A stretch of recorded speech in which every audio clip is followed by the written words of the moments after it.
Capítulo 28. Na manhã, ou melhor, na tarde do quinto dia, senti passos diferentes aproximarem-se, mais leves e mais curtos, e desta vez a pessoa em questão entrou no quarto.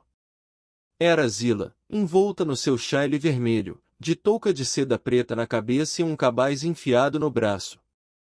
"Credo, Mr. Dean!" exclamou ela. "Que falatório vai a seu respeito em Jim Merton? Eu pensava que a senhora se tinha afogado no pântano de Blackcourse, e a sua menina também, até o patrão me dizer que as tinha encontrado e trazido para aqui. De certo conseguiram alcançar alguma ilha, não? E quanto tempo ficaram nas poças? Foi o meu patrão que a salvou, Mr. Dean? Mas nem por isso está mais magra, podia ter sido pior, não é? O teu patrão é o pior patife que existe à face da terra. Respondi-lhe eu. Mas ele vai pagar pelo que fez. E escusava bem de inventar essa história, pois tudo se virá a saber. Que quer dizer com isso? Quis saber Zila. Ele não inventou nada. É a história que se conta na aldeia, que a senhora se perdeu no pântano. Eu, quando cheguei à casa, até disse a Mr. Archer, Mr. Areton, que coisas estranhas aconteceram enquanto andei por fora. Tenho tanta pena daquela linda menina, e da Nelly Dean.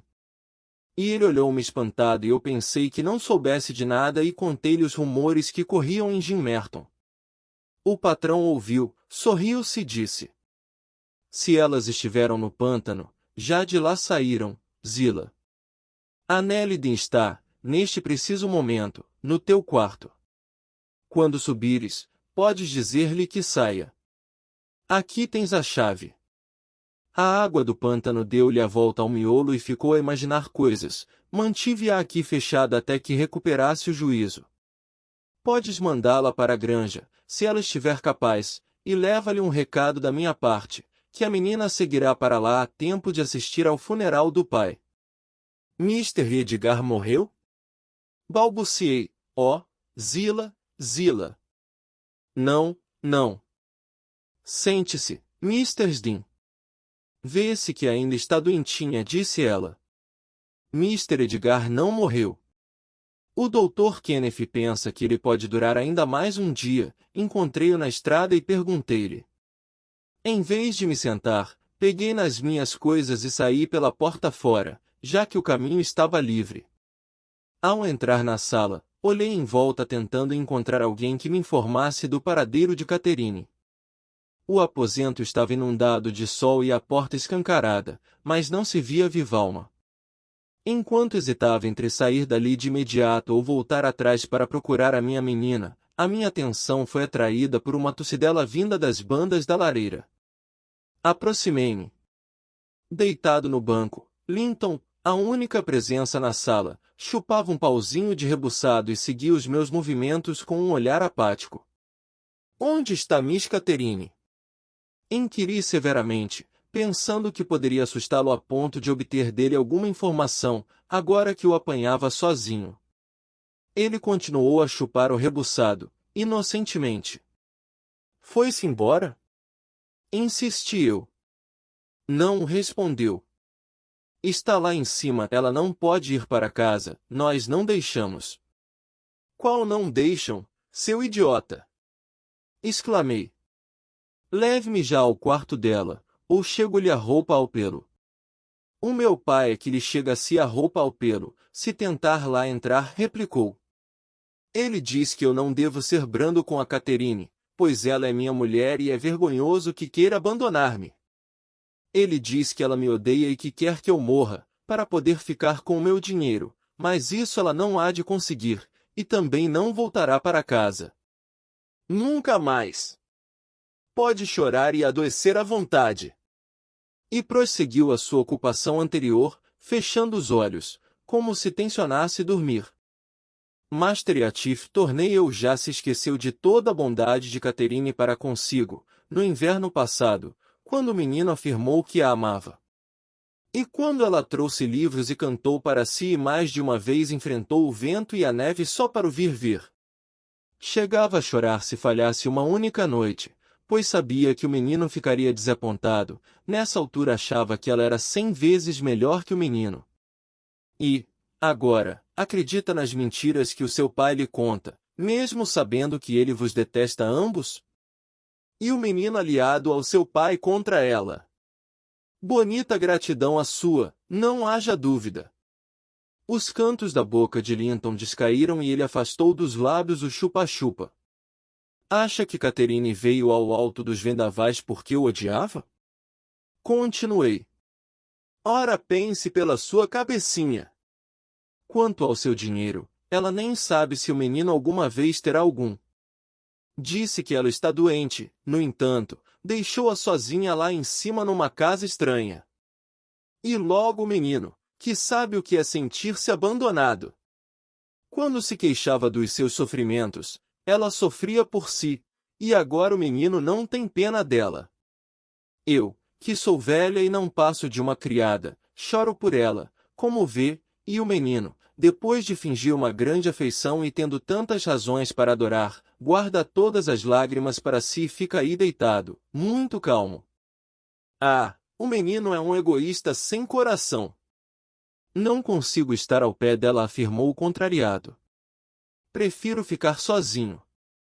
Ela chora tanto que eu não consigo suportar. E não se cala, nem que eu ameace chamar o meu pai. Uma vez chamei eu mesmo e ele ameaçou estrangulá-la se ela não se calasse, mas ela recomeçou no mesmo instante em que ele saiu do quarto. E chorou e gemeu toda a noite, embora eu lhe gritasse que não me deixava dormir. Mr. Eatif saiu? Perguntei, percebendo que a desprezível criatura era incapaz de ter dó da tortura mental da prima. Está no pátio a falar com o Dr. Kenneth que diz que o tio está a morrer, respondeu. Finalmente! Estou contente, pois serei eu o dono da granja depois da morte dele. E Catherine sempre se referiu a ela como a sua casa. Mas não é dela. É minha. O meu pai diz que tudo que ela possui é meu, todos os seus belos livros são meus. Ela até me disse que nos dava, mais os seus lindos pássaros e a mim, se eu conseguisse apanhar a chave do quarto e a deixasse fugir, mas eu disse-lhe que ela não podia dar-me nada, porque tudo isso já era meu. Então, ela chorou e tirou um pequeno medalhão do fio que tinha ao pescoço, dizendo que seria meu, 2 retratos numa moldura dourada, de um lado a mãe e do outro meu tio, quando eram novos. Isto passou-se ontem, disse-lhe que eram meus também e tentei tirar-los, mas ela, despeitada, não me deixou, empurrou-me e magoou-me. Desatei a gritar, o que a assusta sempre muito, e ela, ao ouvir os passos do meu pai, quebrou as dobradiças do medalhão, partindo-o em 2, e deu-me o retrato da mãe, procurando esconder o outro. Mas o meu pai perguntou o que se passava e eu contei-lhe tudo. Ele tirou-me o retrato que eu tinha na mão e ordenou-lhe que me desse o outro. Ela recusou e ele bateu-lhe e arrancou-lhe o retrato da corrente, calcando-o em seguida com o pé. E o menino ficou muito contente de haver espancada? Indaguei eu, com o propósito de o incitar a prosseguir. Fechei os olhos, retrucou. É o que eu faço quando vejo meu pai abater num cão ou num cavalo. E com que força ele o faz? No entanto, a princípio fiquei contente, pois ela merecia ser castigada por me castigar a mim, mas quando meu pai se foi embora, a Catherine levou-me à janela e mostrou-me a face cortada pelo lado de dentro, contra os dentes, e a boca cheia de sangue. Depois, apanhou os bocados do retrato e foi sentar-se virada para a parede e não voltou a falar comigo. Por vezes, penso que ela não pode falar com as dores. Não gosto de pensar nisso. Mas ela é muito má por chorar continuamente, está tão pálida e desvairada que chego a ter medo dela. O menino, se quisesse, podia conseguir a chave, não podia? Quis eu saber. Pois podia, quando estou lá em cima, retorquiu. Mas agora não posso ir acima. Em que quarto está ela? Inquiri. Oh, exclamou, isso não posso dizer. É segredo. Ninguém sabe. Nem mesmo o Areton ou a Zila podem saber. Bem, já me cansou bastante. Vá-se embora, vá-se embora. E, dizendo isto, escondeu o rosto no braço e fechou os olhos novamente. Achei melhor partir sem me encontrar com Mr. Atif e ir à granja buscar ajuda para minha menina. Ao verem-me chegar, os outros criados não cabiam em si de espanto e alegria. E quando souberam que a menina estava sã e salva, 2 ou 3 prepararam-se logo para correrem escada acima e darem a boa nova a Mr. Edgar, mas não deixei, queria ser eu mesmo a fazê-lo. Como ele tinha mudado neste curto espaço de poucos dias! Jazia na cama, qual imagem da tristeza e resignação, esperando a morte. Parecia ainda tão novo. Apesar de já ter 39 anos, dir-se-ia 10 anos mais novo, pelo menos. Estava a pensar em Catherine, pois ouvi-o balbuciar o seu nome. Toquei-lhe na mão e sussurrei. Miss Catherine está a chegar, meu querido senhor. A menina está viva e de boa saúde e estará aqui, se Deus quiser, ainda esta noite. Estremeci ao ver o efeito que esta notícia produziu. O meu patrão soergueu-se, correu os olhos pelo quarto, ansioso, e voltou a cair para trás, sem sentidos. Assim que recuperou o conhecimento, relatei-lhe a nossa visita forçada e posterior detenção no alto dos vendavais. Disse-lhe que Mr. Atif me forçara a entrar, o que não era inteiramente verdade. Falei o menos possível contra Linton e não descrevi em pormenor a conduta brutal do pai, já que a minha intenção era, se possível, não acrescentar mais amargura à taça já tão cheia do meu patrão. Ele adivinhava que um dos propósitos do seu inimigo era garantir ao filho, ou seja, a si próprio, a posse, não só dos seus bens móveis, mas também dos bens de raiz. Mas a razão por que Mr. Atif não esperava pela sua morte era algo que o meu patrão não compreendia, pois ignorava que tanto ele como o sobrinho deixariam o mundo quase ao mesmo tempo. Contudo, considerou que seria melhor alterar o seu testamento. Em vez de deixar a fortuna de Catherine à disposição dela, pretendia deixá-la ao cuidado de testamenteiros, para seu usufruto, passando depois para os seus filhos, caso viesse a ter alguns. Desta forma, a herança não poderia ir parar às mãos de Mr. Atif, caso Linton morresse. Obedecendo às ordens recebidas, mandei um homem buscar o tabelião e ordenei a mais 4 que se munissem de armas e fossem resgatar a menina à sua prisão. Tanto um como os outros se demoraram. O criado que tinha partido sozinho foi o primeiro a chegar. Disse que Mr. Green, o tabelião, não se encontrava em casa quando ele lá chegará e que tivera de esperar 2 horas até ele voltar e que, ao chegar, ele lhe dissera que tinha um assunto a tratar na vila, mas que passaria pela granja dos Tordos antes do amanhecer. Os 4 homens voltaram igualmente desacompanhados. Traziam o recado de que Catherine se encontrava demasiado doente para deixar o quarto e que M. Atif não lhes havia permitido vê-la. Ralhei com os idiotas por acreditarem em semelhante patranha, que não pode contar ao meu patrão. Resolvi então que, ao romper da manhã, levaria comigo um bando de gente até ao alto e tomaríamos a casa de assalto, se a prisioneira não nos fosse entregue de imediato. Jurei e tornei a jurar que o pai tinha de ver a filha, nem que para isso tivéssemos de matar aquele demônio à sua própria porta, por nos impedir de entrar. Felizmente, foi-me poupada a viagem e o incômodo. Por volta das 3 horas, desci ao piso inferior para ir buscar um jarro de água e, ao passar pelo vestíbulo, já com o jarro na mão, ouvi umas pancadas na porta da frente que me fizeram sobressaltar. Oh! Deve ser o tabelião, pensei, recompondo-me. Só pode ser Mr. Green, e continuei o meu caminho, tencionando mandar alguém abrir a porta, mas as pancadas continuaram, não muito fortes, mas insistentes. Pousei o jarro no corrimão e apressei-me a ir eu mesmo abri-la. Lá fora brilhava a lua cheia.